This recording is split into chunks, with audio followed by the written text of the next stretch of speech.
All right. I think we are live now. I think everything's working. I see I started reading the comments already. Sparkman's ready to plug the mic in. I actually remembered to plug the mic in tonight. So hopefully everybody can hear me. You can see me okay. I think we're going okay. Let's get disclaimers out of the way. We'll get into it. This is a weekly live broadcast, generally every Thursday evening. Right now, we're doing these at 8 o'clock Central Time because of my work schedule. But so generally every Thursday evening, 8 o'clock Central, this is where I'm at. This is the best place to get your questions answered if you have them. Feel free to join in. I do my best. I don't have a topic planned out, so it's not like me just talking to you guys the whole time. Well, I guess it is me talking to you the whole time, but what I'm doing is responding to the conversation that's going on during the live broadcast in the live chat. So I try to respond to every chat that comes through, unless you're talking to each other, which is perfectly all right with me. I'll let you do that.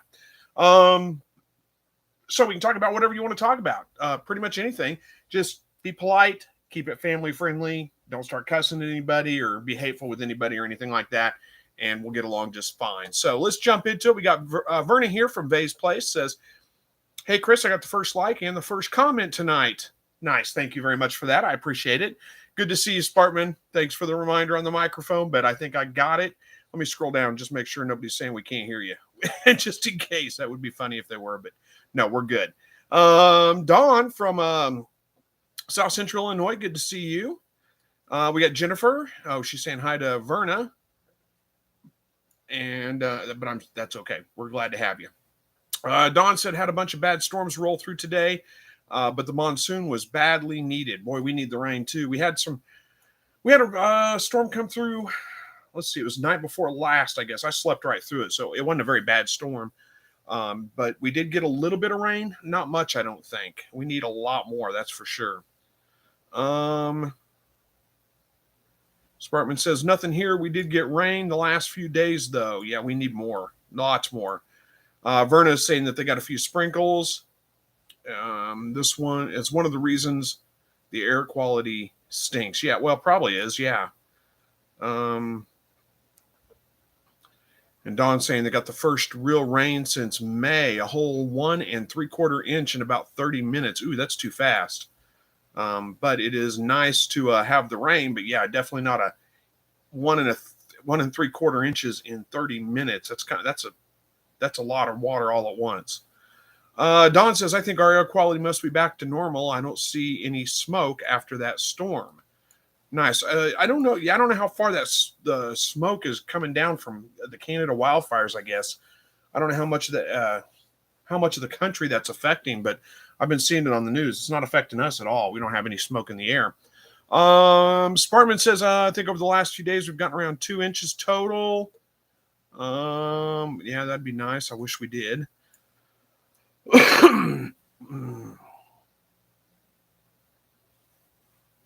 Sorry, I'm going to skip a few of these comments because you guys are kind of talking to each other. Don says we were at 107 heat index and temp dropped to 68. Wow, that's a big drop. We're at about 100 and probably right around the same heat index today. It's been pretty hot the last couple of days.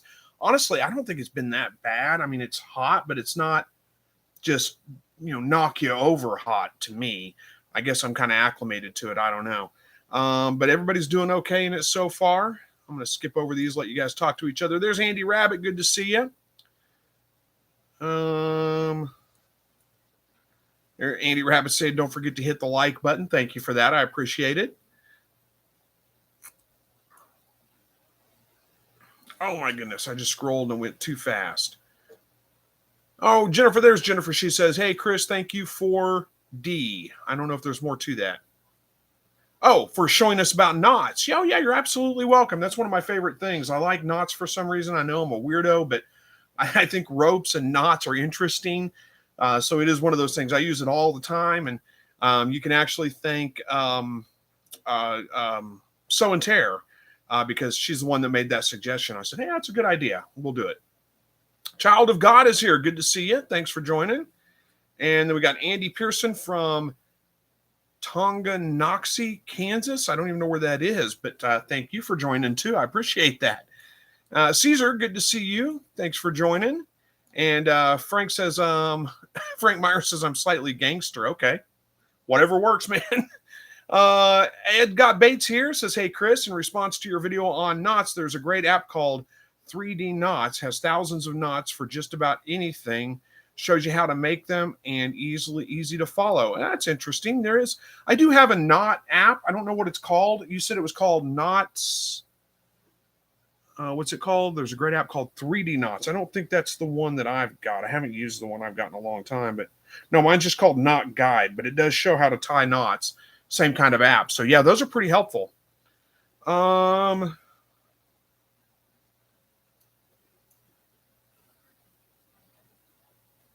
And then we got So and Tear here. Good to see you. Thanks again for the video idea on the knots. And she says hello to everyone from Gilroy, California. Marty's here. Says good evening, everyone from West Virginia. We got Ben here. Says, hey, Ben from Black Bear Family Farms. Liked the knot video and your new rabbit area. Our weather has been cool and wet in southeast Idaho. Well, we've been hot and dry. I think I'd trade you, actually. But thanks for joining us tonight. I appreciate it. Glad you liked the videos, too. Don says Canada smoke is all over central Midwest down to North Florida today, they say. All the way down to North Florida. That's a long way. We don't have any of it here, thank goodness. Pat Reese says we're having 100+ degrees of heat. My quail are really suffering. What can I do? As long as you keep them in the shade, give them well-ventilated area and plenty of, make sure they always have fresh water, they should be fine. Now, as long as, but again, if you've got them out, let me back up. Again, keep them in the shade. That's the most important thing, is you don't want the sun beating down on their hutch the whole time, heating it all up. And as long as that all works out, they should be fine. My quail are doing perfectly all right. The sun never really hits their hutch directly. They've got tree cover that provides them with shade all day long. There's never really direct sunlight right on the hutch itself. And they, even with 100 degrees, we got 102 today, I think, and it's not bothering them. They're doing okay. They'll get out there and pant a little bit here and there, but for the most part, they're doing okay. Also, try not to pester them too much during the heat of the day. Just leave them alone.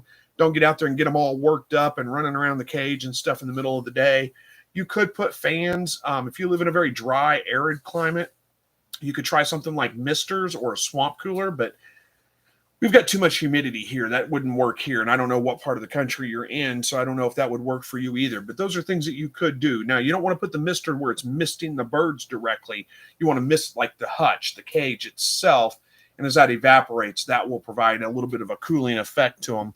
Same thing with fans. You don't want to just blow a fan, blast it on them. Get it to where it just circulates air around the hutch a little bit. That can help a little bit too. But I've never found it necessary to do any of that, honestly. Just keep them in the shade. Give them plenty of ventilation. Don't, lock them in a plastic box or something. And, make sure they have access to plenty of water. They should be okay. Verna says 2023-06, 281 days to go. Wait, yeah. What? 2023-06, 281. Oh, 2023-06-28, 1 day ago. I think there was a space missing. It threw me off. As of June 27th, there are 400 active fires across the country, with 251 out of control and 152 under control, according to the Canadian something or other. Okay. And Frank, I don't know why you keep saying slightly gangster. We got that the first time, but it takes me a little while to get to them. So give me time. But Douglas, hello from Michigan. Good to see you. So and Tear likes the knot video too. Thank you very much. But Ben says, how much height do I need in the rabbit hutch? Each rabbit has 6 feet by 2 feet by 2 feet hutch with a shared 4 foot by 6 foot run. But I want to make a new setup. How much height do they need in the indoor bit? At least 18 inches. You can go higher than that, but at least 18 inches. They basically need enough to be able to sit up like on their back legs and sit up fully. That you don't want them cramped down really short. So, 18 inches, that's pretty much the typical height of a rabbit cage. You can go 24 inches if you want to, but 18 will do it. Verna, oh wait, Don's talking to Verna. I'll let you go with that. Andy Rabbit said, I like the knot video. I'll be using one of them. My dog kennel, aka rabbit shed, is starting to lean. I'm afraid it may collapse on me. Oh no. That would be bad. So yeah, you could definitely, in that situation, I mean, if you have something to tie it to stabilize it, I'd use a trucker's hitch on that. That would work pretty well, and you don't have to worry about it slipping. So good. I'm glad you found some use out of that. Don, let's see. Oh, wait, there's Tony from Toronto. Good to see you. Don says, today was the third day of the smoke, and it was bad since the Del Riccio that went through. I don't know what that is. Oh, that must be the rain. I just checked, and we have good air quality. Nice. I'm glad you got good air quality. Chelsea says, hey, from Mexico, Missouri. I know where that is. Thank you for joining us. Douglas says, ice bottles in their cages helps with heat. It could help with heat, for sure. But the problem is they don't last very long in my experience. Depends on what size of a bottle, I guess, you're freezing. But my experience, I used to try that with my rabbits, put like 2-liter bottles, fill them with water, stick them in the freezer and freeze them and put them in the rabbit cages. They didn't really use them. They didn't lay near them. It just didn't seem to make much of a difference at all. But you could definitely do that if you want to. So and Tara says, also note they will eat less during the heat. So if they eat less, don't worry about them too much. That's a good point too. You're right. They tend to be a little bit less active, so they're not eating nearly as much either. That's not anything to stress out about. Truck 3 Warden from Wisconsin. Good to see you. Let's see what we got going on here. Andy says, I think the knot that you showed with the tree on the T-post. Yeah, that's a trucker's hitch. That's the one I was talking about. So yeah, that's the knot I would use for your rabbit hutch or your rabbit, whatever it is. If it's leaning and you need to stabilize it, get a good solid point to tie to and use that to tie, because you can really put some tension on that and really tie it tight. Pat Reese says, thanks for all your replies. I don't know if you're being sarcastic, because I have not been responding to comments lately very well. I'm sorry about that. I need to get better. I need to just do it. It's a little bit tricky to do right now, but if you're talking about like in here, you're welcome. If you're being serious, you're welcome. And but I don't typically respond to Facebook messages because I just get so many of them. I just can't keep up. I've got a lot going on right now, and it's hard for me to just find time to sit down and respond to them. So I apologize for that. If you've tried to contact me through Facebook messaging and I haven't responded, or you've left a comment on a video and I haven't responded or something like that, I apologize. Ben says, so I moved my 6 baby quail out to their cages today, 4 weeks old and looking good. I think they're enjoying the breeze. Yeah, I bet they are. 6 baby quail out to the cage. They're 4 weeks old. Boy, that's old, actually. I'd have moved them out probably a little bit earlier, but that's okay. You can keep them for 4 weeks for sure. They should do great. I don't know why. There's something. Sorry, I got distracted for a second. All right, it doesn't matter. Andy Rabbit says, I'm going to drive some T-posts in the ground to tie to. I don't want to put stress on the fence. Yeah, I don't blame you. That's probably a good idea. Rick says, hello, everyone. Sorry I'm late. FYI, going to see our kids this weekend, and when I get back, going to start saving eggs for the incubator. Well, awesome. Good luck with your hatch. I hope it goes well. I just had about 20 birds hatch out yesterday going into this morning, so there's still a few eggs in the incubator. It wasn't I didn't set a ton of eggs. I don't even remember how many I set, but it wasn't a ton, so I've had a pretty good hatch. I think there's only probably about 6 or 7 that haven't hatched yet, so we'll see how that ends up. Douglas says, help keep their environment cooler. Little face with sunglasses on. I don't know if I think you're talking about the quail that are struggling in the heat. Yeah, that's not really helpful, but yeah. What do I do to help my birds get through the heat? Well, keep them cooler. You got to be a little more specific, but yeah, I know what you're getting at. Thank you. Yeah, Verna's right, though. She says to Rick, there's no attendance taken here. Yeah, you don't have to apologize for being late. It's all good. Andy says the fence in the ground, I mean to say, yeah, I know what you're talking about, the fence. I assumed I knew what you were talking about. Joshua Davis says, how big are your chickens now? Well, they're about 5 weeks old, so they're about the size of like a Cornish game hen. Like you go to the store and buy a Cornish game hen, they're about that size, maybe slightly bigger. So and Tara says, my buck cuddles with a frozen water bottle. He's the only one, though. Young rabbits will, if I put some in their cuddle pile. Silly babies cuddle no matter the temperature. Yeah, I've seen that too. The rabbits are doing pretty good with the heat, though. That little area that I've got them in, though, it's got a lot of tree cover and it's pretty shaded right there, and it stays significantly cooler there than it does the rest of the yard.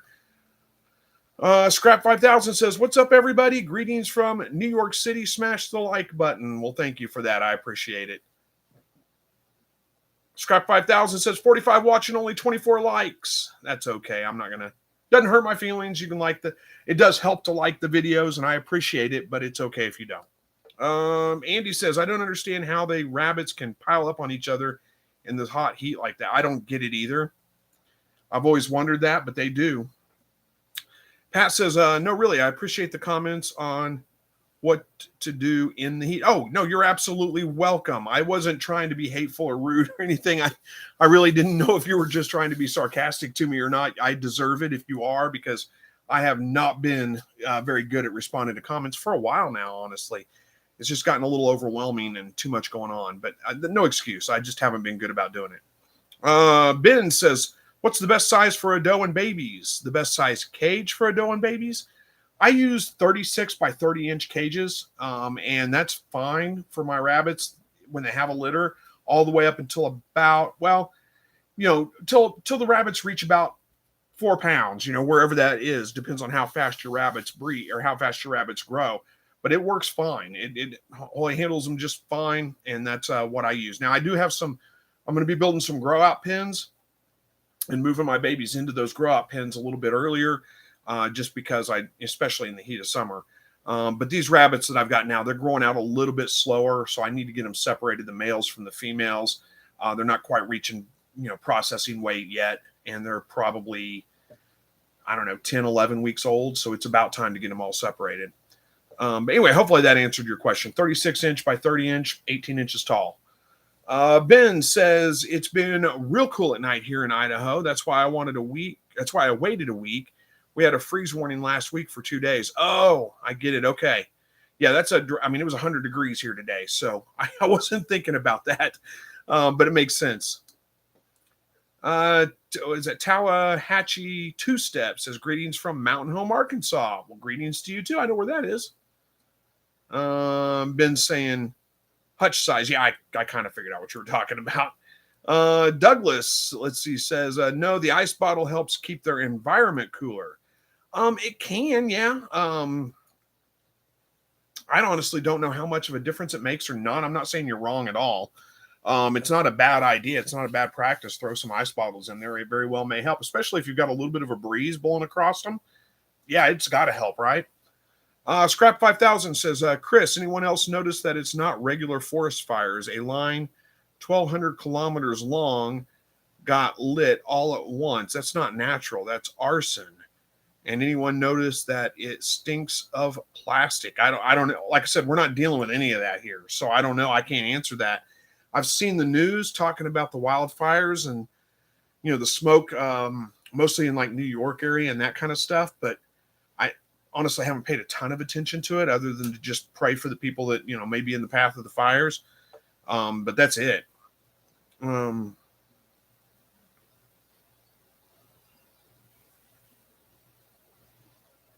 Jesse Mills, good to see you. Says, "Good everyone," or "Good evening, everyone. Made it late. Another live ran over." Hey, it's all good, man. Thanks for joining us tonight. I appreciate it. Joshua says, "How is your wife, Chris?" Well, she's doing really well. Thank you. Had a little bit of a scare recently. She found a lump and thought that it might be cancerous and went to the doctor. It's not cancerous, praise God. But there's still, she could always use prayer, because she's dealt with a lot of those issues, and there's always in the back of your mind, things could come back, and who knows, they may. But I trust in God that He's going to watch over us and protect us, and so far He has. He always does. He's always just and good. Ray says, "Just received an ad for ordering turkeys from Whelp Hatchery, paying $9.35 per chick is not a discount. I will stick with the Cornish cross for the fall run." Yeah, $9.35 per turkey. Yeah, I don't know what turkeys usually run, but that does seem a little bit high for sure. I don't know Whelp Hatchery. I'm not familiar with them. What Don says about the fires. The first day it smelled like burnt wires. The next day, yesterday, it smelled like bleach. Today it was still foggy and I needed headlights to drive, but no smell. Oh, I'm glad I don't have to deal with that. I'm sorry for you guys that are. Joshua says, well, that is good that she is doing well. It is. Yes, I agree. It's very good. Um, Marty says the smoke here where I live, West Virginia, also smells sort of like burnt plastic. Interesting. Ray McCarty says the normal price was $13.95. Ouch. Wow. $13.95 per turkey. But you don't need as many turkeys either. But still, that does seem high. For a chick, I mean, that seems incredibly high, actually. But I don't know. Like I said, I never buy turkeys. I've always bought Cornish cross hens or not hens, but Cornish cross roosters is actually what I typically raise. So I don't know. Judy says, no, Ludi says, some of my quail lost their back feather and DE in their, what? Some of my quail lost their back feather and DE in their dusting. What do you recommend? Permethrin. No, they're probably just molting. I mean, you said they lost their back feathers. But I mean, that's not uncommon for them when they go through a molting process. And they typically do that when the seasons change, when you move into summer, sometimes even when you move into fall and winter, they'll do it. And they'll just regrow those feathers. Just make sure you've got plenty high enough protein, over 22% or higher protein in there. They'll get them through them a little bit quicker. It's probably nothing to worry about. Unless you see other signs, like unless there's like obviously mites or something like that. But I doubt that that's the case. I don't think you need to do anything. Marty says, I don't like to be a conspiracy theorist, but I'm curious on why this smoke from Canada is traveling so far south into the U.S. It's probably I don't know. Yeah, I was wondering the same thing, though. Is it because, I mean, are these bigger than normal fires? Aren't these like an every year kind of thing? Don't these happen all the time? And I've never heard of this before. Or is it just that it's a tremendously large fire, maybe bigger than what they would normally see? The weathering patterns are probably what's carrying the smoke, but I don't know why I just don't. Yeah, it's a good question. I don't know the answer to that one. Ray says, I get my Cornish cross from them. Very reasonable. I'll have to check them out. You said Whelp Hatchery, I think it is. Let me type that in. Whelp Hatchery. Let's see what they got. Cornish cross broilers. Yeah, that's not a bad price. It looks like $2.03 for females, $2.40 for males, $2.15 each for straight run. I don't know if that includes shipping, but that's not a terrible price. Ed Got Base says, we had smoke here in Virginia Beach, Virginia a week or two ago, but none since, thankfully. Yeah, we haven't dealt with any of it here. I don't know. Jesse says, oh, he's talking to Katrina. Joshua says, let's see, a fox got our last turkey and it had a baby with it, and the babies stay till winter. The turkey had a baby with it, or the fox had a baby with it, and the baby fox stuck around till winter? Is that what you're saying? I don't know. Either way, I'm sorry to hear that. Foxes are, I like foxes. They're pretty cool little animals. They serve an important part in the ecosystem, but at the same time, they're a huge nuisance. They can be, they can just devastate your chickens, your quail, your turkey, whatever, Verna's saying because of the jet streams. Yeah, that's what's carrying the smoke, but why is it worse now than normal? I don't know. Truck 3 Warden says, we have the air quality alerts almost every day here in central Wisconsin. One day it was a yellow haze. Can't stay out long in that. I can imagine that. That's rough. So and Terra says the world is changing and even currents in the ocean are shifting. I'm sure the jet streams are too. Probably a little bit. I don't know that the jet streams are that much different than normal. Maybe they are, and I just haven't noticed. I don't know. Oh, Don's saying it's the jet stream. It changed. Canada has a huge amount of fires. The stench can be from firefighting foam, buildings burning up. Everything. Huh. That could be. Ludi says, thanks from Soldotna, Alaska. Well, you're absolutely welcome.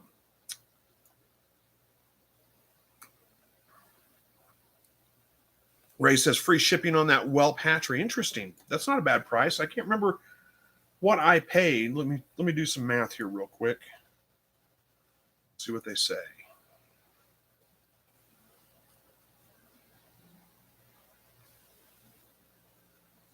It doesn't give me the total price, does it?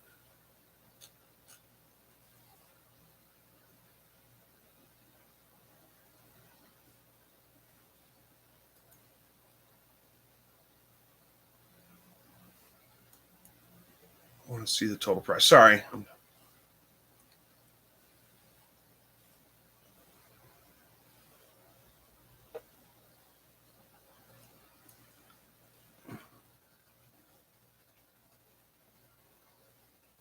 I can't figure it out that quick. I'll have to do it later. All right. Spirit Mouse Media says, hey there, Chris. I finally got my rabbits. Well, awesome. Congratulations on that. And Scrap 5000 says, anyone concerned about consuming their animals and crops that have been forced to breathe in or grow in this poison? I don't know. That's a good question. I don't know if that'd be something to be concerned about or not. I don't think so, but maybe.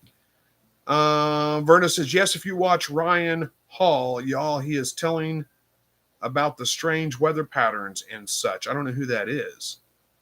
Ryan Hall? Look that up. Ryan Hall. Oh, it's Ryan Hall, y'all. He's an internet celebrity, huh? Oh, the biggest storms of the summer so far are coming. The dangerous way. He sounds kind of like an alarmist, but I don't know that, honestly. I'm just kidding. I'll have to check it out later. We'll see.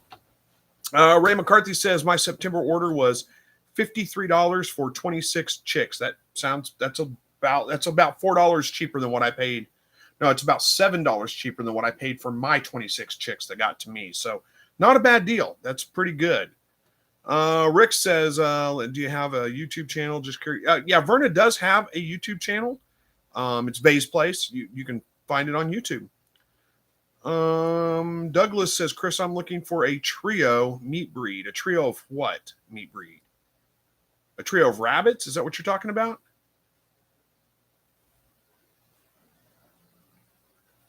I'll let you respond. Oh, Verna says he's a meteorologist, Chris. Okay, I'll check him out.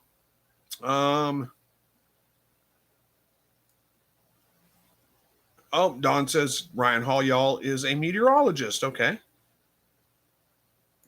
Dane says, hello from Georgia. What's the best watering system? The trowel in my GQF is inconvenient, and the cups. Well, I don't know if I can give you the best. I can just tell you my experience, what I use. And I'm assuming you're talking about your quail. You said GQF and all that. So I use the water cups with the little yellow stopper in them. That's the one that works best for me. I like that it doesn't hold water all the time, so it doesn't get super nasty. It doesn't, get stagnant or anything like that. The birds get plenty of water out of them. I don't have any problems with them leaking. It works great for me. Those are the ones that I use and I like. I'm not sure. You can just water them in a bowl if you want to. If I would say if you're going to water them in a container and you want water, you're going to have water in there all the time. Don't use just an open bowl because they'll get in it and they'll make it all kinds of nasty. This is what I do in the wintertime typically. I haven't switched over now, but what I typically did in the wintertime was I'd get like something similar to what I used to feed them in, if you know what that is, like a Tupperware style container, cut some holes in the side of it for them to stick their head through and fill it up with water. And then because it has a lid on it, so they can get on top of it and they're not going to mess up the water itself. And that works pretty well. Those are a couple of options, but I don't know if that answers the question for you or not. Douglas says, yes, Chris. Yes, Chris, to rabbits. You're looking for a trio meat breed rabbits. Okay. Again, where are you located? And we'll see if we can help you. I have silver fox rabbits right now, pedigree silver fox rabbits. I have sold a few of them. I'd be happy to sell them, but I don't know how close you are to Joplin, Missouri. It may not be worth the trip. And I don't really know anybody. I don't know where you're at. So if you can give us your location, then we'll see if, there it is. You're in Michigan. Yeah, that's a long way to go. You might check with, I don't know how close to Wisconsin you are, but Whiskey Tango Farms is in Wisconsin, and they sell rabbits quite frequently, so they might be able to help you out. You can check with them. I'm not sure if we have anybody in Michigan that has rabbits for sale or not. We'll find out. Dane says, hello from Georgia. What's the best watering system? Okay. That's what you said right there. Dane says, the cups are leaking in mine. Okay, where are they leaking? Are they leaking at the connection where you screw them into like I don't know if you've got the same system as I do. What I use is the PVC-T, screw them into that. And is that where it's leaking right there? Or is it leaking from the yellow stopper? Tell me where it's leaking. We'll see if we can troubleshoot that. Marty says, I subscribe to Ryan Hart, y'all. He's very good at what he does. I'm just wondering if the HARP installation in Alaska has anything to do with the changing weather patterns. I kind of doubt it, but maybe. I don't know. It's that always sounds like kind of well, I probably shouldn't say. It just seems a little, the HARP stuff seems a little far-fetched to me, but maybe. I don't know. I may be wrong. Andrew says, I heard as you have. What? I don't know what that means. Douglas says, I want non-GMO if possible. Non-GMO, what are we talking about? Non-GMO what?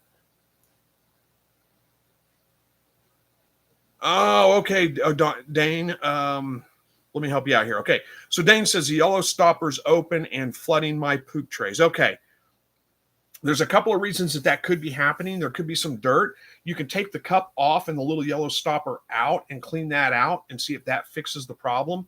The other thing that might be happening there, I mean, if you're not actually seeing it leak, but it happens to leak, is the birds could be standing on it. They'll sometimes get up in there and they'll stand on it. And I've had them do this before, stand on that little plunger and just flood the water out. Now I don't have to worry about a flooding trays because mine are outside. But what you can do in that situation is you can put just a piece of wire or something right above the cups, enough where they can still get their head underneath it, but they can't get on top of it and stand on it. And that'll prevent them from doing that.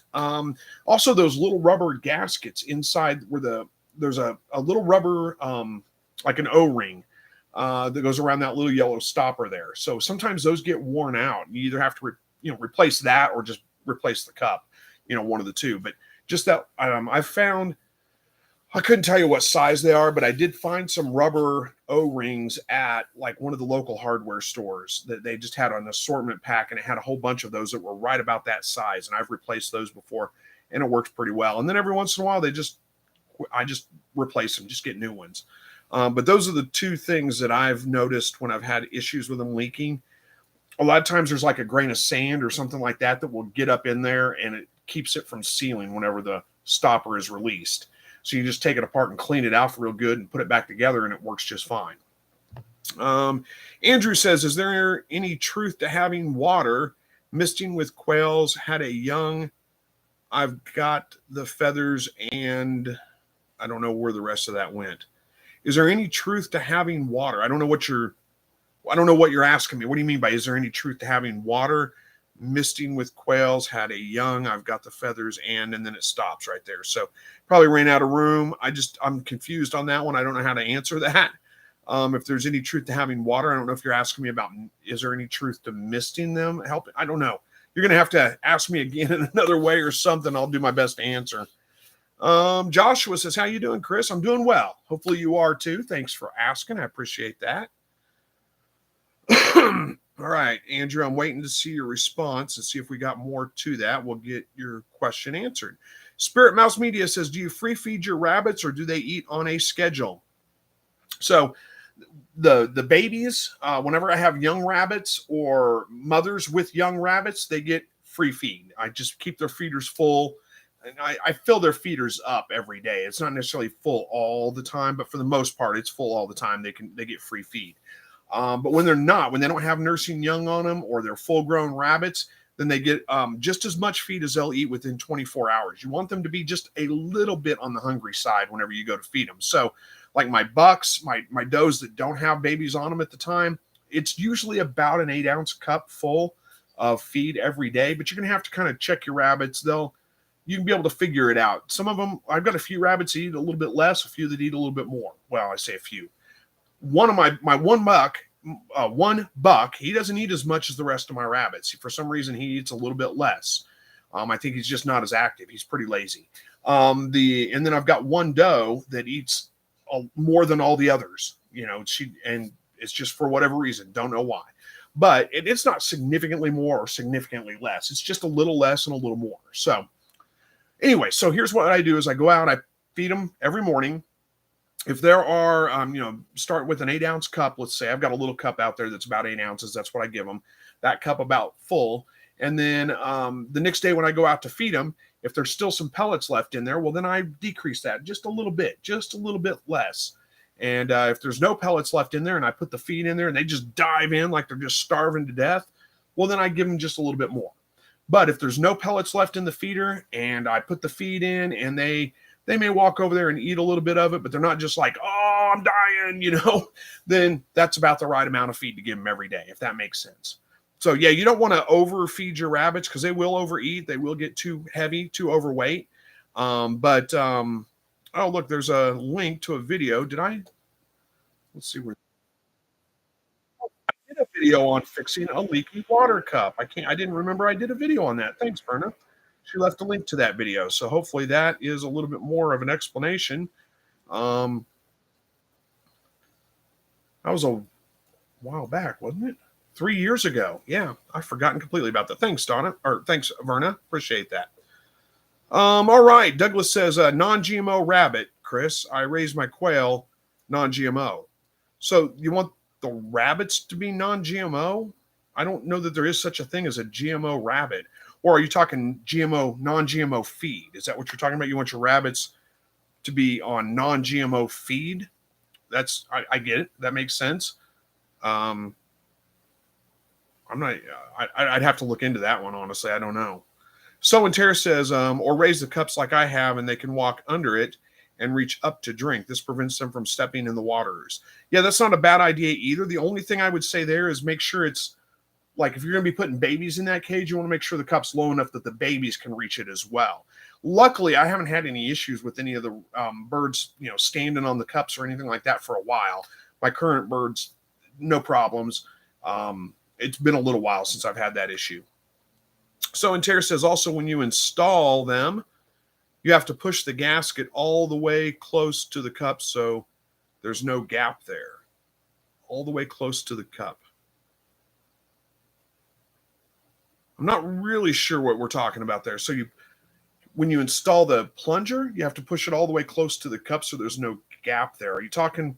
I don't know what you mean. I'm sorry. That's confusing to me because they only go in one way. I mean, they go in and they're there. There's not, I don't think there's, I don't know.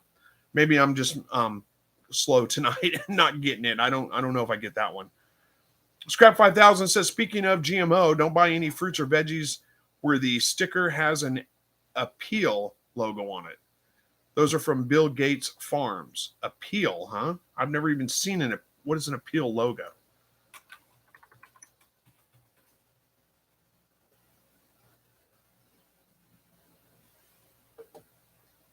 I don't know what that is. Yeah, there's a Appeal website, appeal.com, food gone good. It looks like a little fruit that says Appeal. Okay, so that should be pretty easy to spot. Okay, I'll keep that in mind. Thank you for the heads up. 79 Poison Breakers says hello from Manitoba, Canada. Thanks in part to your video. I am enjoying my silver fox rabbits as a first-time rabbit owner. Well, awesome. Congratulations on your rabbits. I hope that they continue to do well for you. Don says, hey, I grow Manitoba tomatoes in my hydroponics. Oh, I missed a comment from 79 Poison Breakers. Says, hello from Manitoba, Canada. Oh, wait, no, you got that. Never mind. I did get that. Manitoba tomatoes. I'm not familiar with those. I'll have to check those out, too. So and Tara says, rabbits, most of my adults, when they are not nursing, take a cup a day. Buck takes a little less. One of my new breeders takes a cup and a half. Yep. Yeah, you're right. I mean, they're all a little bit different. You can kind of start with that cup as kind of the baseline. I've got one rabbit that eats about 3/4 of a cup, that one buck. He'll eat, well, probably a little over that, honestly, but not much. And then my one doe eats about a cup and just a smidgen more every day. It's not a cup and a half. It's not even a cup and a quarter quite. Just a little bit over a cup every day.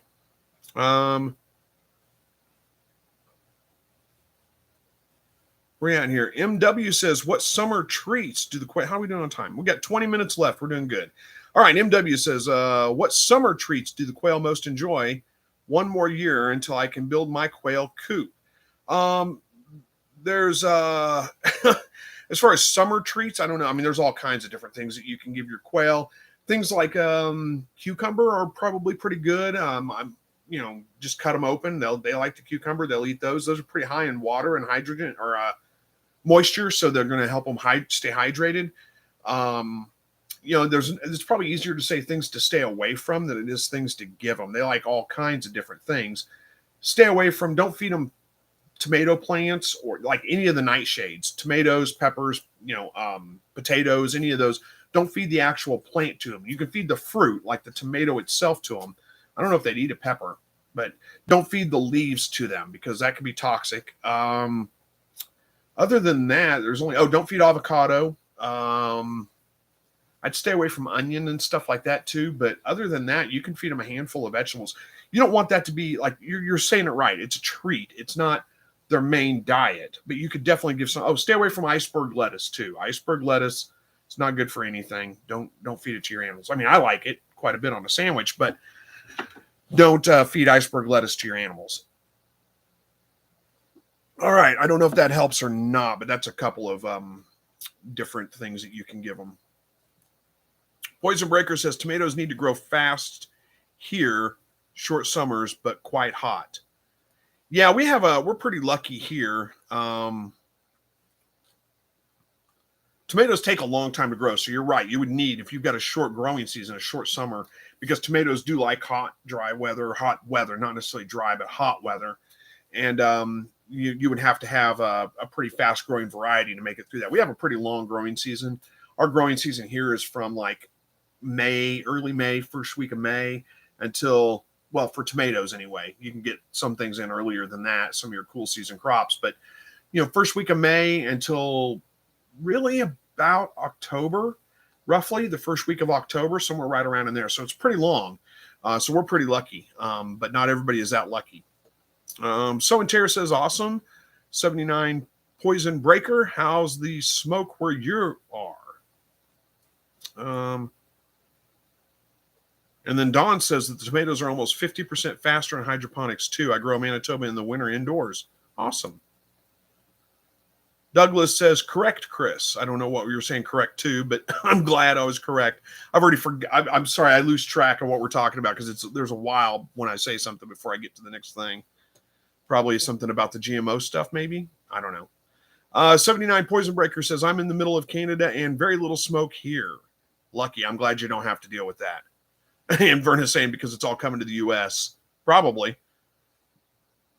So and Tara says, I put a brick in as a step when it's too high for the young ones. And there's a good idea. That works pretty well. Oh, when you install the cups into the tea. Oh, okay. That makes sense. You're saying when you put the cup into the tea, make sure it's all the way up to where there's no gap. That works. Also, wrap a piece of Teflon tape around it, like plumber, I wouldn't say plumber's tape, but it's that white tape. Wrap a piece of that around the threads of the cup before you thread it in. That'll help prevent leaks right there too.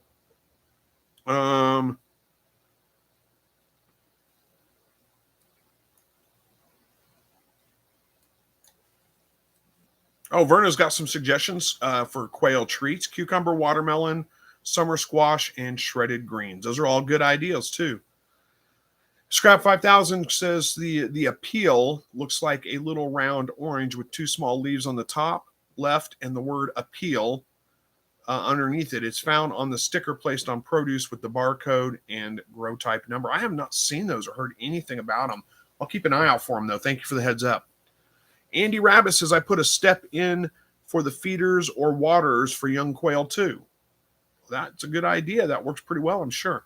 Scrap 5000 says grow type number. If it starts with a 3 equals GMO, 4 equals conventional, and 9 equals organic. Okay. Don says in the heat, I freed my quail. It says I freed, but I think it's supposed to be feed. It was probably an autocorrect. It says in the heat, I feed my quail frozen watermelon, frozen cucumbers, yellow squash cucumbers when it's real hot out, and other garden veggies and leaves. There you go. That works pretty well. It probably was not a bad idea to freeze those for them either. I imagine that's a welcome treat.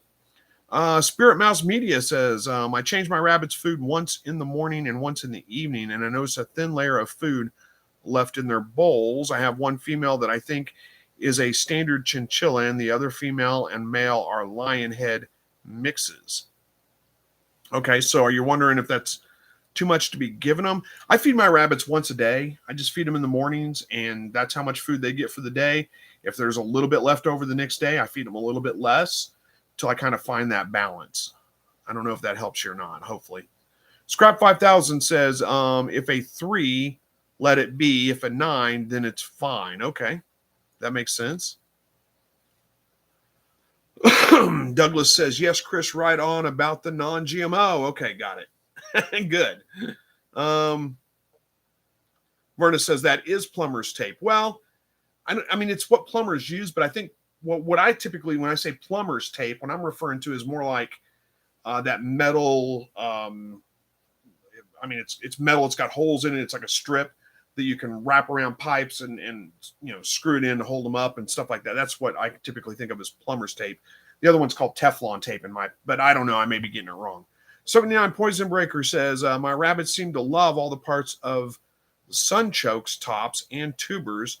They're very prolific and happy to have them supplement the pellets. Interesting. I'm not sure. I'll have to check those out. Marty says, gotta go young. Have a good evening, and God bless y'all. I don't think that's supposed to be young. It's probably gotta go y'all or something. But anyway, thank you for joining us tonight. Hopefully you have a good evening. And we've got 15 minutes left. We're doing good. You have a good evening too. Thanks for stopping by. I appreciate it. Let's see. David from McAllister Lake. Good to see you. I know where McAllister Lake is. Don says, I found out about a peel a couple of months ago when the hubby brought home Walmart organic apples coated in the crap. $8 went in the trash, and I learned all about it back then. I have not heard a thing about that. I'm not familiar with that at all. I'll have to check it. Plant-based protection that helps the produce you love stay fresh longer, huh? Oh, interesting. Okay, so a peel is an extra peel of protection made by applying another layer of what already exists naturally on fruits and vegetables. The extra peel has one job, keep moisture in because, okay, I'll have to read more into that later. Interesting. I don't know. I'll have to look at that up. Verna says, I have to feed the cuy twice a day. They scream when they're hungry. Yeah, the chickens kind of do the same thing. I swear every day when I go out to put food, chickens are at the point, after about a week and a half, 2 weeks, they go to a 12-hour on, 12-hour off food. They don't have access to food all the time because they'd eat themselves to death. So when I go to put the food in the mornings, I swear they act like I just got it there just in time. They're about to die. I mean, they go crazy. They'll peck at my hands. I mean, they go nuts. It's kind of funny, actually. Spirit Mill says, yes, I guess I'm trying to find the balance of feeding them enough and not wasting feed. Yeah, that makes sense. Hopefully the information I gave you helped out. If it didn't, let me know. We'll try to expand on that and ask a little bit more. But I think that, hopefully that helps. So Verna says that's pipe tape. Well, maybe. I always called that plumber's tape and the other one Teflon. But, like I said, I may be wrong. Don says appeal is on organic produce like cucumbers, apples, other veggies. I stopped hubby from buying anything from Walmart. Yeah, I understand. I wish we had more options. They've pretty much run everybody out around here. There's nothing. There's Walmart, there's Aldi, and then we have what we call it. That's Food for Less, but it's all the way across town. It's really inconvenient. And so yeah, we don't have many options for grocery stores anymore. It kind of bugs me. We used to have one right up the street. They closed that one down and put in a mega church. All right. Dale says thread sealant tape. Yeah, it's the same thing. You're right. I call it Teflon tape, but you're right. It's thread sealant tape. We're all going to come up with different names for it, aren't we? We're going to spend talking about that. Oh, Spirit Mouse says, and Food for Less is Kroger. I don't think it is Kroger, actually. I think it's independently owned. It's like, whoops, I clicked on something and lost that. But, I mean, I remember Kroger. We used to have Krogers when I lived in Texas. We don't have them here. But I think Food for Less is independently owned. It's like employee owned branch. I think it's just a local thing, but I may be wrong on that too. Verna says, you're right, Chris. The quail holler whenever they are low on anything. Yeah, they do for sure. Ben says, appeal is anything but organic. Look it up. I'll check it out. Verna says, I refuse to use Wally World. LOL, anything but Wally World. Yeah, I just don't have much of a choice. I wish I did. But David Lister says, no such thing as extra cucumbers around here. Quail, chickens, chuckers, and rabbits take care of any and all wasted. Yeah, I get how that goes. Ben says, support your local farmers market. Yeah, we do have a great farmers market here too. So that's a way to go. It's a little bit expensive compared to buying your stuff from, the grocery store, but it is way better quality. Better yet, just grow your own. I mean, I don't buy cucumbers from the store. I grow my own. But you can't do that all year long. Andy Rabbit says, we're losing grocery stores here too. Yeah, it's frustrating. Don says, Chris, Aldi's produce is not coated or like they used to wax them. Even Aldi cucumbers, non-organic, aren't waxed. Nothing is on them. I can tell when I peel them for the quail. Interesting.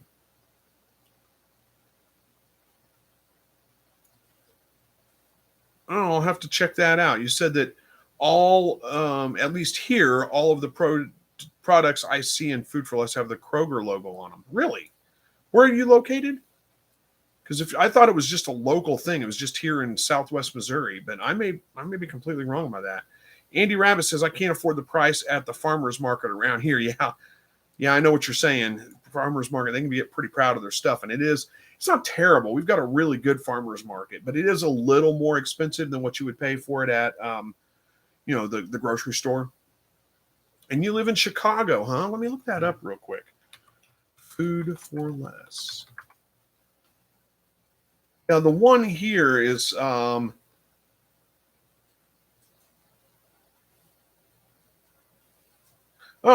says they have 101 grocery stores across the United States. It may be the same chain. I don't know.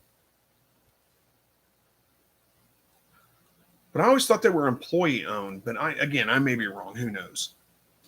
Dale says, one Food for Less in Ohio. Interesting.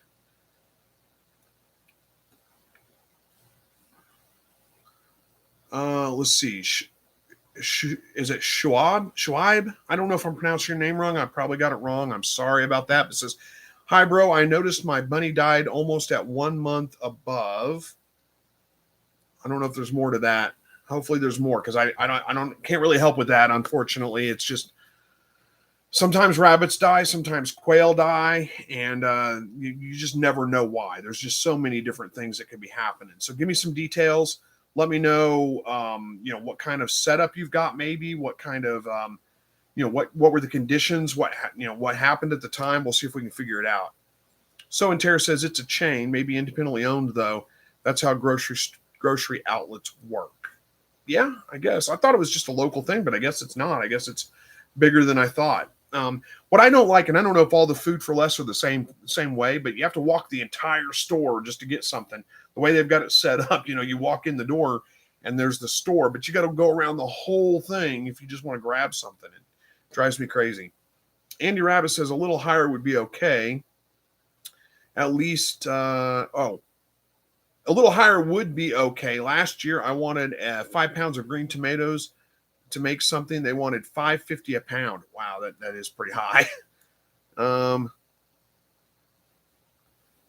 Spirit Mouse says that's a link to some of the Kroger companies.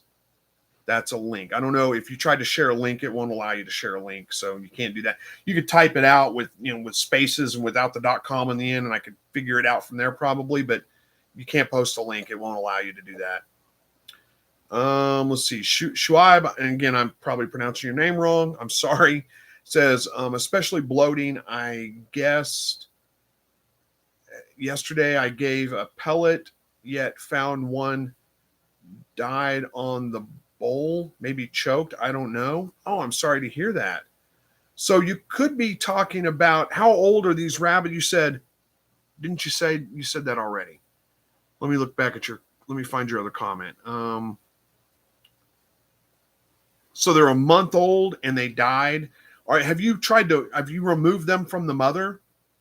Because if you've tried to wean them already, they're only a month old, only 4 weeks old. That's early. That's a little too early to be weaning them.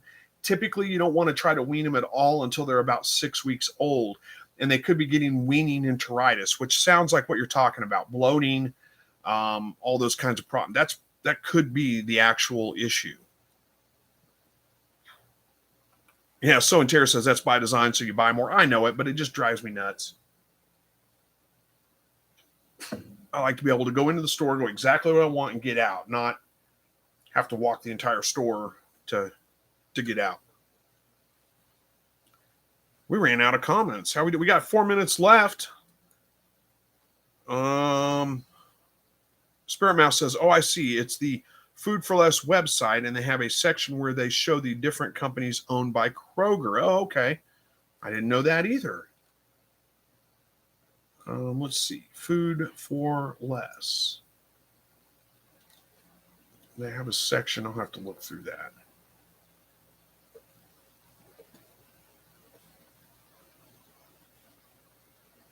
Yeah, I don't know. The website that I went to, f4lfoods.com, that's Food for Less. They just have a Springfield, Missouri and Joplin, Missouri location. I don't see anything else. So,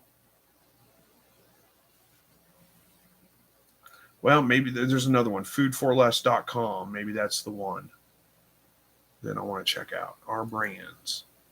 Oh, yeah, look at that. Kroger brand. Interesting. Huh. I didn't know that. So and Tara says, thanks for the good chat and good information. Well, you're absolutely welcome. Thank you for joining. Yeah, I figured there wasn't supposed to be a question mark at the end. That's all good. All right, let's see. Shoaib says, hey, bro, although I don't want to text too much, but kind of getting tired because I've made a lot of adjustments and nothing coming out. Oh, I'm sorry to hear that. I wish I could give you better information. I don't know if I was right when I said if you're weaning them, removing them from the mother at 4 weeks old, that's probably the issue. Leave them with the mom a little bit longer, 6 to 7 weeks, even 8 weeks if you need to. And that will probably it, because rabbits are very sensitive to diet changes. So if you take a rabbit that's been nursing primarily and you just take it away from the mother and then suddenly start giving it pellets, that's a big change in their diet, and there's a good chance they're going to get bloated, and they call it weaning enteritis. You're going to have all kinds of issues from that. Child of God says, what's the best incubator for less than $100? Verna says, a Little Giant. Yeah, I can't, and Andy Rabbit's saying the same thing. I can't, sorry, I got distracted by something else. I can't argue with that. I've used a Little Giant for, good grief, the better part of the last 10 years, and it works great. I've had any issues I have, the company response is fantastic. They've got really good customer service. I've had the thermostat go out in it before. Call them up. They send you a brand new thermostat. I mean, free. They don't ask you, like, when did you buy it or anything. They just send you a brand new thermostat to install, and we're back up and running. I mean, I think it's a pretty good deal. It works pretty well. I don't know if there's some other better options because mine still works. I haven't had to buy a new incubator. So I don't know. 79 Poison Breaker says, with bloating and weaning, I heard only hay, no pellet if getting issues to help move things along inside of them. Yeah, I mean, that's not a bad, that's not, if they start to show signs of bloat or diarrhea or anything like that, you can switch them to only hay. But honestly, rabbits, when they get to that point, they don't typically last very long.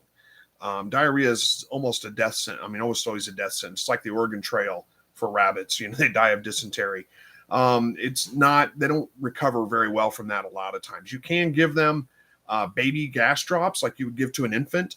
That can help a little bit, but it's tough. It's tough to get that one taken care of. All right, we are out of time, but let me see if I can get these last couple ones wrapped up here. David says, I call it enforced impulse buying. Forced yeah, enforced impulse buying by having to walk the whole store. That makes sense.